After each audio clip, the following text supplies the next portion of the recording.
అండి, నేను మహాలక్ష్మిని. టమాటా పచ్చడి అయితే చేస్తున్నానండి. పచ్చిమిర్చి అయితే తీసుకున్నానండి. కొద్దిగా ఆయిల్ పోసుకోవాలి. అయితే పచ్చిమిర్చి వేగేలోపే టమాటాలు ఇలా లావుగా చేసుకొని లావుగా ముక్కలుగా ఉంచుకోవాలి. మరి సన్నగా కోసుకోవద్దు. ఇప్పుడు వీటిని కూడా పచ్చిమిర్చిలు వేసేసుకోవాలి.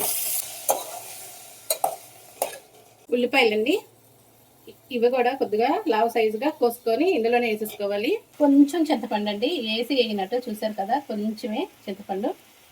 ఇవి ఒకసారి తిప్పుకొని మూత పెట్టేసుకోవాలి. అవి చక్కగా మగ్గాలి. ఇప్పుడు ఇవి చక్కగా మగ్గిపోయినాయండి. ఇంక స్టవ్ కట్టేసుకోవాలి. పచ్చడి అన్నాక రోట్లో వేసి రుబ్బుకుంటేనే బాగుంటుందండి. మిక్సీలో అంతగా టేస్ట్ అనిపించదు. కొంచెం శ్రమ అయినా సరే రోటి పచ్చడి అయితే చాలా బాగుంటుంది. ముందుగా ఎల్లుల్లి రెబ్బలు వేసి దంచుకోవాలి. ఎల్లుల్లి రెబ్బలు దంచుకున్నాక పచ్చిమిర్చి వేసేసుకోవాలి. అంటే మొత్తం కలిసే నూనెలో మగ్గించాను, కానీ పచ్చిమిర్చిని ఇలాగా పక్కకు తీసుకొని ముందుగా పచ్చిమిర్చిని రుబ్బాలి. ఇప్పుడు పచ్చిమిర్చి దంచేటప్పుడు పచ్చడికి సరిపడా గల్లుప్పు వేసుకోవాలి. గల్లుప్పు వేసుకోవాలండి, సాల్ట్ అయితే బాగోదు.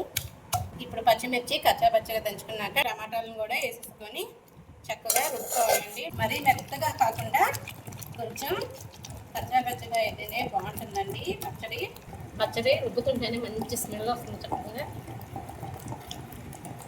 ఇప్పుడు కొత్తిమీర కూడా వేసుకోవాలండి, చాలా బాగుంటుంది కొత్తిమీర వేస్తే. చక్కగా పచ్చడి అయితే రెడీ అయిపోయిందండి. ఉల్లిపాయలు చూసారా, ఇలాగా కనిపించాలి. నూనెలో ఉల్లిపాయను మగ్గించాము కాబట్టి చక్కగా తినడానికి అయితే బాగుంటుంది. ఉల్లిపాయ మరీ మెత్తగా అవ్వకూడదు. ఈ విధంగా రోటి పచ్చడి అంటే మా ఆయనకు చాలా ఇష్టం. కమ్మటి రోటి పచ్చడి అయితే రెడీ అయిపోయిందండి. మీలో ఎంతమందికి రోటి పచ్చడి అంటే ఇష్టమో కామెంట్ బాక్స్లో కామెంట్ పెట్టండి. వీడియో నచ్చితే లైక్ చేయండి, సబ్స్క్రైబ్ చేసుకోండి.